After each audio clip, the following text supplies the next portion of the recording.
Hearts of Iron 4 is a grand strategy game where you use complex strategies and battle plans along with tried and tested division templates. But if I'm going to be honest with you, that seems like a lot of effort.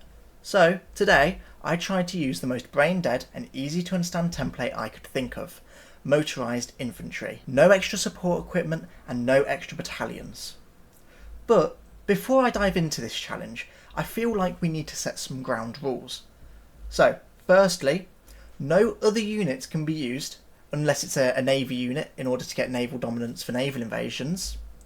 No volunteers from other nations, and no cheesy strategies like reinforced memeing. Okay, now that the ground rules are in place, it's time to dive in. I'm going to be playing the German Reich and seeing how far I can go with motorised infantry only. The first order of business was to start researching my industry, my radios, and figuring out just what Germany starts with in regards to division templates. And after looking at the template, it was safe to say that they actually had a surprisingly good division. Now, of course, we had to remove all of the support divisions that weren't motorised from it, but, you know, your classic 3x3 template is never going to do you a disservice. So thank you, AI, you've actually helped me out for once. After dealing with the templates, it was now time to invest in my country. We're going civilian factories and military factories. We're just going to spam those out, then maybe some oil refineries, and then hopefully that is going to set our industry up enough to afford an infinite amount of motorised infantry. A civil war had then struck Spain, and I immediately chose to send some volunteers over, because not only would this be my first taste to see how good or bad the motorised infantry would be, but it's also just a good idea to send volunteers to Spain for the general XP you get. Okay, this isn't looking good. I am struggling against two Spanish divisions that aren't on a mountain and are at 50% fighting strength. Let's just hope that when I research better trucks and better guns, this isn't going to be an issue, because that is just crazy. There must be something in the air, because not long after the Spanish Civil War, Poland went into a civil war. Now, I'm obviously rooting for the Peasants' Union because I love the colour green, but that isn't going to stop me from justifying on both of them, because at the end of the day, I want their land. Moving on to the doctrines that we were going to be using, and I was pretty clueless in this scenario, so in the end I just chose the doctrines that had the word motorised in them. I had no idea what perks they gave or anything, just as long as it had the word motorised I was happy to select it. This was bad. Hungary had just stopped my Anschluss. It had stolen Austria from me, and just a little bit of foreshadowing here, they also take the entirety of Czechoslovakia from me. Oh my god, I just hate the AI, because they have arguably just taken away 20 to 30% of my total industry, and well, if you don't know, motorised infantry is not exactly the cheapest unit to try and make. And I am 100% confident that Austria-Hungary is going to have the same performance that it did in World War I. One that was straight cheeks, bro. Okay, now that little rant is over, it's time for war. And I'm going to pick on a sad little defenceless nation. Why? Because I'm evil.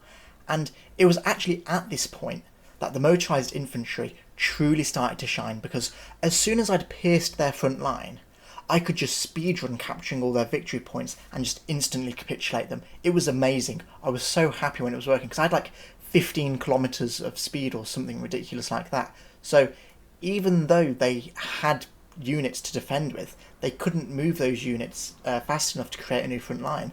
So Lithuania just died within a week. I would love to tell you that the same happened with Estonia and whatever the middle nation is, I forget now. But no, they all joined a defensive pact with every single Scandinavian country. Why? I don't know. It was really weird. And the Scandinavian countries were just putting their nose in my business. I obviously then took that really personally, so I immediately called in Italy, Japan, every other random nation I was an ally with. I think it was just those two at this point.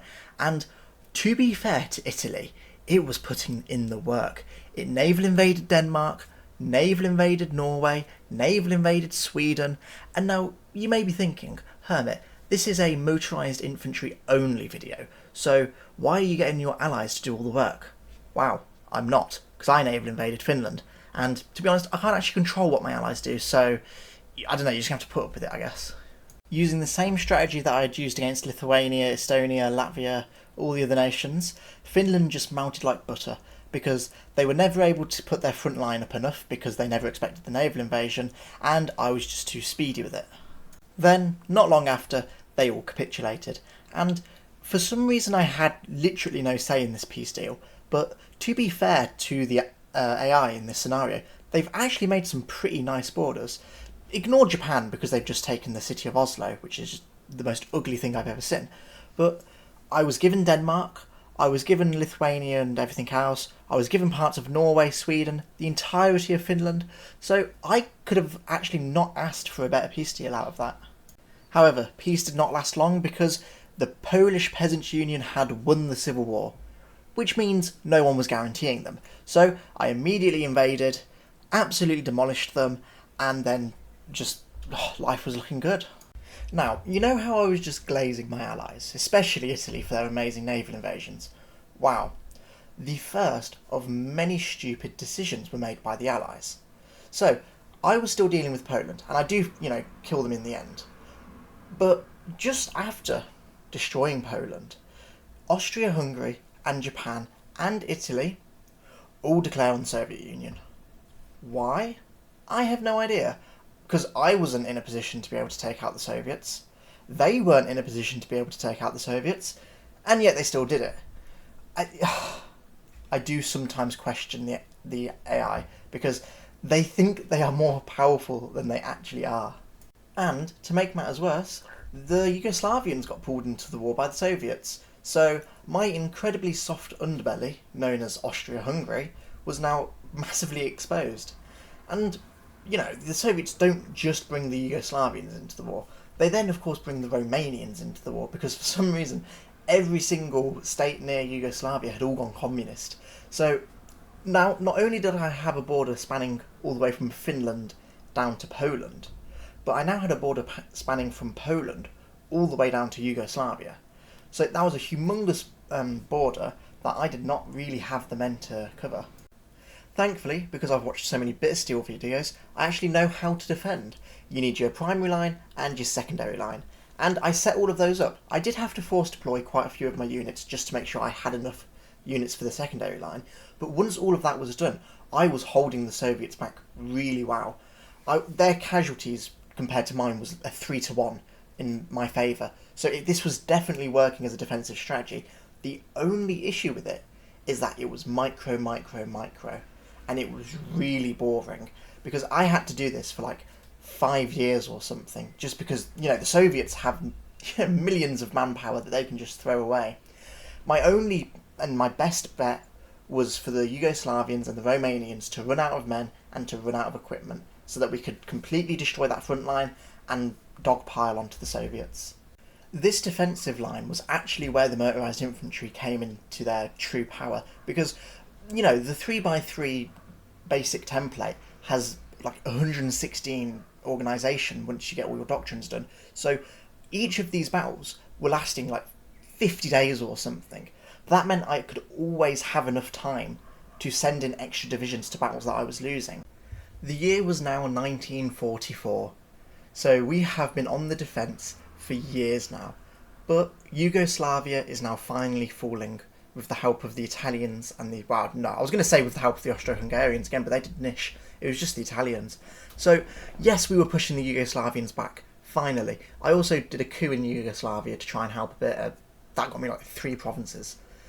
But, while yes, we were now pushing the Yugoslavians back, there was a big issue. Economies of conquest.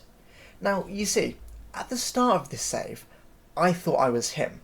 I thought I was Bittersteel. And I thought I was going to be able to conquer everyone really easily. So I chose to go down the 4-year plan. And a little thing about the 4-year plan is that it basically gives you a timer for you to need to reach autarky by a certain deadline. But Austro-Hungary had stolen 2 nations from me. Romania and the Soviets and the Yugoslavians were also all making an impossible front line that was in complete gridlock, so I wasn't doing any expansion. And so that basically meant I never reached autarky. And so my economies of conquest reached 100%. I could no longer build. And it was just a waiting game now. and if you are using the 4-year plan, you do not want to be in a waiting game at all. Thankfully, even though economies of conquest was a big mistake, the Soviets were getting pushed back. We were making our way up to Leningrad, we'd taken Minsk, we were starting to take Kiev, and it was all looking really good. Not only were the Soviets falling, but the Yugoslavians and the Romanians were also. We also managed to get Bulgaria in on the fight, which was very nice. And then Greece declared on us, but we dealt with them easily. In fact, I was pushing the Soviets so far back that I actually took Moscow, which was really, really refreshing for us because, after 4 hours of gameplay of just getting blocked by the Soviets at every turn, the fact we'd now taken their capital was just such an amazing feeling. And you know what? Things were going really well. Or were they? That's right. As soon as we had the upper hand on the Soviets, as soon as we were encircling their troops, Italy pulled an Italy. It declared war on every single Allied nation. Why? I don't know. It was really weird. And, I thought to myself, okay, I'm not getting involved in this war because I really don't want to take on two behemoths on my east and my west with this army that I have here.